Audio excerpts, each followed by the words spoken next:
Dan sehingga warna merah yang dihasilkan di sungai-sungai tersebut itu adalah darah para tahanan. Hai guys, assalamualaikum, sabakal khair ya asdiqai min Indonesia min kalimakan, welcome back to my YouTube channel. I'm Hamzah Ibrahim Nizari.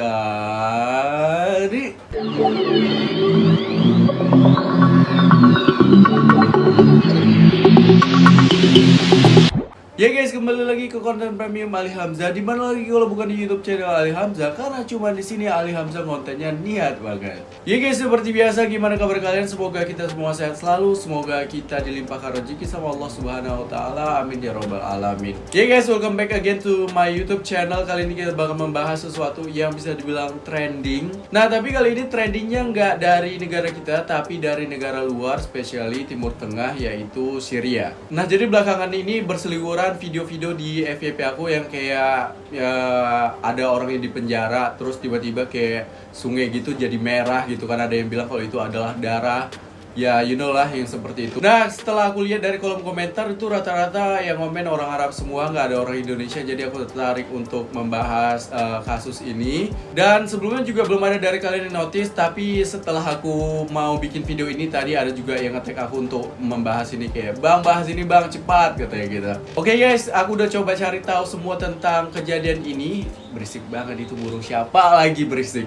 Mohon maaf kalau kalian rasa itu sedikit mengganggu suara burungnya, entah kenapa dia kayak lagi excited banget. Dan alhamdulillah di luar sana lagi hujan, jadi kalau misalnya ada suara kalian mendengar suara gemercik berisik, itu berarti suara hujan, makanya aku pakai ini gitu. Oke guys, sebelum kita mulai pastikan dulu kalian subscribe YouTube channel ini supaya aku semakin semangat lagi kontennya. Dan aku juga mau bilang makasih banyak buat kalian yang sudah support berbagai platform sosial media yang aku punya seperti TikTok, Instagram, dan juga YouTube. Dan di video ini alhamdulillah kita sudah mencapai 70k lebih subscribers. Nah, buat kalian yang baru, selamat datang di YouTube channel Ali Hamzah. Dan buat kalian yang lama sudah subscribe, jangan lupa kalian turn on notification supaya kalian gak ketinggalan video terbaru dari Ali Hamzah. Oke guys, langsung aja kita mulai, tonton sampai habis supaya kita makin tahu.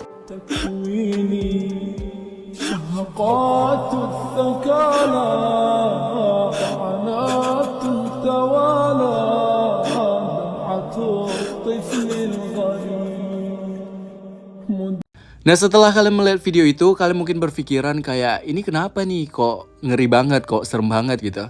Atau kalian mungkin berspekulasi kalau warna merah yang ada di sungai itu karena darah. Kalian gak sendiri, karena aku juga berpikiran kalau itu adalah darah. Nah, setelah aku cari tahu di Twitter, di TikTok, ataupun dimanapun tentang video yang lagi viral ini, ternyata video ini sudah viral semenjak 1 minggu yang lalu. Jadi mereka mengkampanyekan ini, ataupun ini adalah gerakan untuk menentang Bashar al-Assad.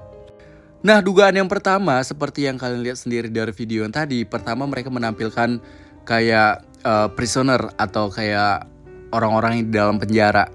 Nah, kemudian warna merah yang dihasilkan dari sungai itu adalah warna merah yang berasal dari darah para prisoner ataupun para kriminal. Jadi setelah aku cari tahu di kolom komentar, itu adalah ulah dari rezim Assad. Nah, siapa itu Assad? Itu adalah presidennya orang Syria, Bashar al-Assad. Mereka bilang itu adalah ulah dari rezim Bashar al-Assad yang membunuh orang-orang di penjara itu. Dan sehingga warna merah yang dihasilkan di sungai-sungai tersebut itu adalah darah para tahanan. Jadi masih belum jelas juga kenapa para tahanan ini diperintahkan untuk dibunuh oleh Bashar al-Assad. Sebelumnya kita coba cari tahu dulu siapa itu Bashar al-Assad. Jadi dia ini adalah seorang presiden Suriah yang sudah berkuasa dari tahun 2000. Bashar al-Assad lahir di tanggal 11 September 1965. Dia juga panglima tertinggi angkatan bersenjata Suriah. Dan Bashar al-Assad adalah putra dari Hafiz al-Assad. Siapa itu Hafiz al-Assad? Dia adalah presiden Suriah dari tahun 1971 sampai tahun 2000. Jadi bisa dibilang rezim Assad itu dimulai dari ayahnya dia sampai dia, karena sama-sama Assad nih. Mungkin orang-orang Suriah ini udah pada muak gitu ya sama rezim Assad ini. Karena dari zaman TV tabung gitu sampai yang TV setipis handphone sekarang, yang berkuasa dia juga. Nah, mungkin yang muncul dari pertanyaan kalian, sebenarnya rezim Assad ini kejam atau tidak? Jadi sebenarnya ada banyak sekali fakta dan juga spekulasi tentang rezim Assad ini. Jadi PBB pernah membongkar kalau rezim Assad ini telah membunuh sekitar 10.000 orang Suriah sejak 2014. Nah, jadi laporan itu didapat dari salah satu pembelot ataupun pengkhianat dari rezim Assad. Seperti yang kita ketahui di Syria ini atau di Suriah ini ada beberapa organisasi teroris. Aku nggak mau sebutin ya guys. Menurut informasi yang aku dapatkan juga, orang-orang Suriah yang terbunuh itu karena organisasi teroris tersebut. Nah, menurut laporan PBB juga, di Suriah ini ada penjara yang di dalamnya para tahanan disiksa. Tiap tahunnya para tahanan di sana disiksa hingga meninggal. Nah, penjara yang dimaksud itu yang kita lihat tadi itu adalah Sednaya Prison. Nah, bagi orang Suriah, tempat ini juga dikenal sebagai rumah pembantaian manusia. Jadi aku ada dapat beberapa respon dari salah satu netizen dari sana yang mengatakan kalau ini adalah ulah rezim Assad. Mereka mengatakan setiap orang yang menolak kebijakan ataupun menolak pemerintahan Bashar al-Assad ini bakalan dipenjara di sana. Rezim Assad ini menganggap orang-orang yang menolak pemerintahan dia dianggap sebagai pengkhianat ataupun pemberontak. Jadi orang-orang seperti itu ditangkap dan dimasukkan ke dalam Sednaya Prison. Nah, Sednaya Prison ini juga berdekatan dengan Barada Lake atau Danau Barada. Jadi asumsi yang digembar-gemborkan ataupun ini belum tentu benar juga ya guys ya. Mereka mengatakan terjadi perubahan warna air menjadi merah seperti darah dan di mana air tersebut mengalir ke sungai-sungai. Hal itu pun yang membuat warna air di sungai tersebut menjadi merah seperti darah. Nah, kemudian ada juga yang mengatakan kalau Bashar al-Assad ini adalah orang Syiah dan diduga dia melakukan genosida terhadap Muslim Sunni di sana. Karena dia adalah seorang Syiah Alawid yang dimana memang Syiah ini sangat bertentangan dengan Islam Sunni. Nah, ini tadi adalah pendapat ataupun asumsi yang dibangun oleh masyarakat Syria. Mungkin mereka udah sangat-sangat muak dengan rezim Assad.